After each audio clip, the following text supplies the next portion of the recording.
भागवत गीता का यह उपदेश महाभारत युद्ध के समय कुरुक्षेत्र की भूमि पर भगवान कृष्ण ने अर्जुन को दिया था। श्रीमद् भगवत गीता एक ऐसी धार्मिक पुस्तक है जो मनुष्य का सर्वश्रेष्ठ मित्र है। व्यवहारिक दृष्टि से केवल भगवत गीता ही ऐसा ज्ञान है जिसे जानने के पश्चात आपको जीवन जीने के लिए किसी अन्य ज्ञान की आवश्यकता ही नहीं पड़ती। यदि आप यह अनुभव कर लें कि आप वास्तव में एक आत्मा है, शरीर तो केवल एक आवरण मात्र है, तो आप स्वयं को भगवत गीता की एक एक बात पर विश्वास करने से नहीं रोक सकते। हम सभी आत्माएं हैं जो परमात्मा के अंश है और यह संसार एक कारागृह है जिसमें हम अपने अपराधों के दंड भोगने के लिए जन्म लेते हैं। यह जीवन मनुष्य के लिए एक अवसर है अपने अपराधों का प्रायश्चित करने का। इस परीक्षा को उत्तीर्ण करने के लिए एकमात्र पुस्तक है भगवत गीता। इस पुस्तक में भगवान ने जीवन की जो राह दिखाई है, यदि उसका अनुसरण किया जाए तो मनुष्य जीवन और मृत्यु के चक्र से मुक्ति प्राप्त कर सकता है। परंतु कलयुग के प्रत्येक चरण पर मनुष्य जीवन निम्नतम स्तर पर जा रहा है। कलयुग में आधुनिकीकरण के प्रभाव में सनातन धर्म का महत्व, भगवान के अस्तित्व पर विश्वास और संस्कृति कहीं लुप्त हो गए हैं। यह ज्ञान मनुष्य से कोसों दूर हो गया है। कलयुग जहाँ पापों का बोलबाला है, इंसान लोभ के लिए किसी भी सीमा तक जा सकता है। भाई अपने भाई की हत्या करने में संकोच नहीं करता। माता पिता के लिए सम्मान कहीं खो सा गया है। धन अर्जित करने की होड़ में मनुष्य अपने वास्तविक अस्तित्व को भूल गया है। ऐसे घोर पाप के युग में भागवत गीता के अतिरिक्त कोई उपाय नहीं है। कलयुग में ऐसी स्थिति होगी, इसे ध्यान में रखकर ही भगवान कृष्ण ने लगभग 5000 वर्ष पूर्व ही मनुष्य के हित के लिए गीता का उपदेश दिया था। जो व्यक्ति कलयुग में भी भगवान के दिए इन उपदेशों का पालन करते हैं, वो उद्धार की राह पर अग्रसर होते हैं। कुल 18 अध्याय में 720 लोगों के माध्यम से भगवान ने जीवन का ऐसा रहस्य बताया है, जिसे जानने के पश्चात मनुष्य को ऐसी संतुष्टि और प्रसन्नता प्राप्त होती है जो संसार में कहीं भी नहीं मिल सकती। भगवान को कैसे प्राप्त करें, यह राह भी भगवत गीता आपको बताती है। जो ज्ञान हम सबसे दूर है, उसे पुनः आपके सामने लाने के लिए इस वीडियो में हम आपको भगवत गीता का सार बताने जा रहे हैं। भगवत गीता के सभी महत्वपूर्ण तथ्य इस वीडियो में आपको बताए जाएंगे। यदि आप इस पुस्तक को ठीक से समझना चाहते हैं तो वीडियो को पूरा देखिए। आत्मा और परमात्मा का संबंध क्या है? जीवन में मनुष्य का क्या उद्देश्य है? इस संसार में मनुष्य ने क्यों जन्म लिया है? ऐसा क्या है भगवत गीता में जो मनुष्य का भगवान से योग करा देता है और जीवन एवं मृत्यु के चक्र से मुक्ति दिला देता है? आइए जानते हैं इस वीडियो के माध्यम से। भगवत गीता के अंतिम श्लोक में संजय ने कहा है कि जहाँ योगेश्वर श्री कृष्ण है और जहाँ गांडीव धनुषधारी अर्जुन है, वहीं पर श्री विजय, विभूति और धर्म है। महाभारत में जब भगवान कृष्ण ने अर्जुन को उसका धर्म समझते हुए अपने ही भाइयों का वध करने के लिए कहा, तब अर्जुन किंकर्तव्य विमुख हो गए और उन्होंने युद्ध करने से मना कर दिया। उन्होंने कहा, अपने ही भाइयों को कैसे मार सकता हूँ? तब भगवान ने जीवन की वास्तविकता बताते हुए और धर्म का अर्थ बताते हुए अर्जुन को अपना वास्तविक रूप दिखाया। सत्य जानकर अर्जुन के ज्ञान चक्षु खुल गए और उसने भगवान कृष्ण से कहा कि हे परमयोगी, किस प्रकार आपका चिंतन करूं और आपको कैसे जानूं? आपका स्मरण किन किन रूपों में करूं? तब भगवान कृष्ण ने अपने सबसे मुख्य वैभवयुक्त रूपों का वर्णन किया। भगवान कहते हैं कि मैं समस्त जीवों के हृदय में विराजमान परमात्मा हूँ। मैं समस्त जीवों का अधिमत्य तथा अंत हूँ। आदित्यों में विष्णु, प्रकाशों में सूर्य, नक्षत्रों में चंद्र, वेदों में संवेद, देवों में स्वर्ग का राजा इंद्र, इंद्रियों में मन तथा समस्त जीवों में जीवनी शक्ति चेतना हूँ। ए रुद्रों में शिव, यक्ष तथा राक्षसों में संपत्ति का देवता कुबेर, वसुओं में अग्नि, पर्वतों में मेरु, पुरोहितों में बृहस्पति, सेनानायकों में कार्तिकेय और जलाशयों में समुद्र हूँ। महर्षियों में भृगु, वाणी में ओमकार, यज्ञों में कीर्तन अथवा जप, समस्त अंचलों में हिमालय, देवर्षियों में नारद, गंधर्वों में चित्ररथ और सिद्ध पुरुषों में कपिल मुनि हूँ। घोड़ों में उच्चैश्रवा, गजराजों में एरावत, मनुष्यों में राजा, हथियारों में वज्र, गायों में सुरभि, संतति उत्पत्ति के कारणों में प्रेम का देवता कामदेव और सर्पों में वासुकी हूँ। ए नागों में अनंतनाग, जलचरों में वरुण देव, पितरों में अरिमा, नियमों के निर्वाह में मृत्यु, राजम दैत्यों में भक्तराज प्रहलाद, दमन करने वालों में काल, पशुओं में सिंह तथा पक्षियों में गरुड़ हूँ। समस्त पवित्र करने वालों में वायु, शस्त्रधारियों में राम, मछलियों में मगर, नदियों में गंगा, समस्त विद्याओं में अध्यात्म विद्या और तर्कशास्त्रियों में निर्णायक सत्य हूँ। आकारों में द्वंद्व हूँ। ए शाश्वत काल हूँ, ए ब्रह्मा हूँ, ए सर्वभक्षी मृत्यु हूँ, ए ही सबको उत्पन्न करने वाला हूँ। ए समस्त महीनों में मार्गशीर्ष अर्थात अघन ऋतुओं में पुष्प खिलाने वाली वसंत ऋतु, छलियों में जुआ, तेजस्वियों में तेज, रहस्यों में मौन और बुद्धिमानों में ज्ञान हूँ। जो भी इस संसार में व्याप्त है वो मेरा एक अंश मात्र है। ए समस्त सृष्टि का जनक बीज हूँ, कोई भी चक्र या चक्र प्राणी मेरे बिना नहीं रह सकता। सारा ऐश्वर्य, सौंदर्य तथा तेजस्वी सृष्टियाँ मेरे तेज के मात्र से ही उद्भूत है। अपने केवल अंश मात्र से ही संपूर्ण ब्रह्मांड में व्याप्त होकर इसे धारण करता हूँ। प्रत्येक स्थान पर ही मैं हूँ। मेरी इच्छा के बिना एक पत्ता भी नहीं हिलता। सबकी उत्पत्ति मुझसे ही होती है और अंत में सब मुझ में ही विलीन होते हैं। ऐसा सुनकर अर्जुन ने विनती करते हुए कहा कि मैं देखना चाहता हूँ कि आप इस दृश्य जगत में किस प्रकार प्रविष्ट है। मैं आपके विश्वरूप के दर्शन करना चाहता हूँ।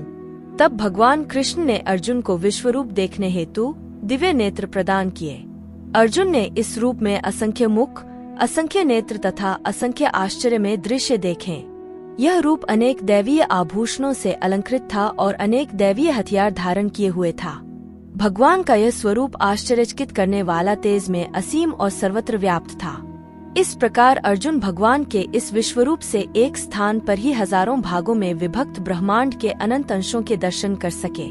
अर्जुन ने हाथ जोड़कर भगवान से प्रार्थना की और कहा, मैं आपके शरीर में सारे देवताओं तथा अन्य विविध जीवों को एक साथ देख रहा हूँ। ए कमल पर विराजित ब्रह्मा, शिवजी, समस्त ऋषियों एवं दिव्य सिरों को देख रहा हूँ। आपके शरीर में अनगिनत हाथ, पेट, नेत्र और मुख्य देख रहा हूँ जिनका कोई अंत नहीं है।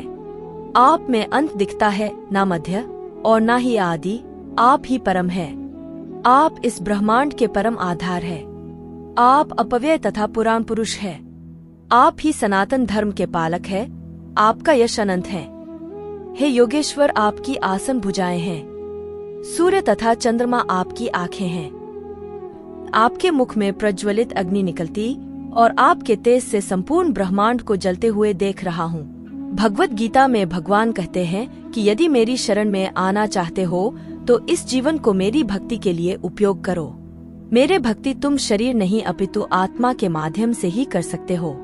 जिस प्रकार शरीर को दुरुस्त रखने के लिए खाने की आवश्यकता है, उसी प्रकार आत्मा को दुरुस्त रखने के लिए मेरी भक्ति की आवश्यकता है।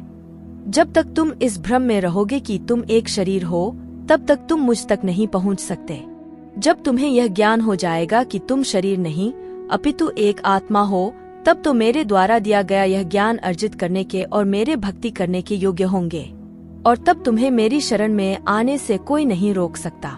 इस संसार में जो भी तुम छूते हो, चखते हो, देखते हो, अनुभव करते हो, वो सब मेरी ही रचना है, परंतु मैं स्वयं इन सबसे परे हूँ। इस संसार में अपनी इंद्रियों के माध्यम से तुम जो भी अनुभव करते हो, उससे आत्मा का कोई संबंध नहीं है। भगवान कहते हैं कि आत्मा को कोई नहीं मार सकता। इस संदर्भ में भगवत गीता का एक श्लोक है, नैनन छिन्दन्ति शस्त्राणि नैनन दहति पावक न चैनन क्लेदन्त्यापो न शोष्यति मारुता। अर्थात इस आत्मा को शस्त्र नहीं काट सकते, इसको आग नहीं जला सकती, इसको जल नहीं गला सकता और न ही वायु सुखा सकती है। भगवत गीता में भगवान ने कहा है कि मनुष्य जीवन एक ऐसा अवसर है जब व्यक्ति स्वयं की आत्मा को परमात्मा में विलीन कर सकता है, और केवल भक्ति के द्वारा ही यह संभव है। इसलिए कहा जाता है कि मनुष्य का जन्म प्राप्त करना सौभाग्य की बात है। 84 लाख योनियों में जन्म लेने के पश्चात मनुष्य जन्म प्राप्त होता है। इस जन्म में भी मनुष्य की परीक्षा भिन्न भिन्न प्रकार से होती है। जैसे माया के चक्रव्यूह में फंसकर व्यक्ति केवल लोभ, असत्य, विचार, जुआ आदि की ओर आकर्षित होता है और अपना परमात्मा के साथ संबंध भूल जाता है। आत्मा का परमात्मा के साथ संबंध ही स्थायी है। सभी सांसारिक संबंध जैसे माता, पिता, भाई, बहन, पति, पत्नी, संतान और अन्य संबंध अस्थायी है, अर्थात केवल एक जन तक ही सीमित है। जैसे ही आत्मा दूसरा शरीर धारण करती है, सभी संबंध बदल जाते हैं। भगवान कहते हैं कि आत्मा का स्वभाव सच्चित आनंद है, अर्थात सदैव आनंदित रहना। आत्मा इस दुनिया के दुख, सुख आदि से प्रभावित नहीं होती। मनुष्य जीवन के 4 स्तंभों धर्म, अर्थ, काम और मोक्ष का ज्ञान जिस व्यक्ति को हो जाता है, उसे इस संसार से मुक्ति मिलना निश्चित है।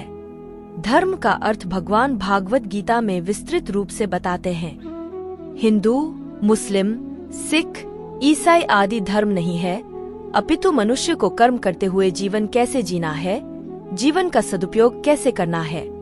शास्त्रों में उल्लेखनीय नियमों का पालन करते हुए जीवन व्यतीत करना ही धर्म है। अर्थ का संबंध है, इस संसार में आत्मा अपने अस्तित्व का अर्थ समझे। इस संसार में रहकर सभी संबंध निभाते हुए, कर्तव्य करते हुए और सांसारिक जीवन का सुख भोगते हुए इस जीवन रूपी गुत्थी को सुलझाकर स्वयं को परमात्मा से जोड़ने का कार्य करें। तीसरा स्तंभ है काम।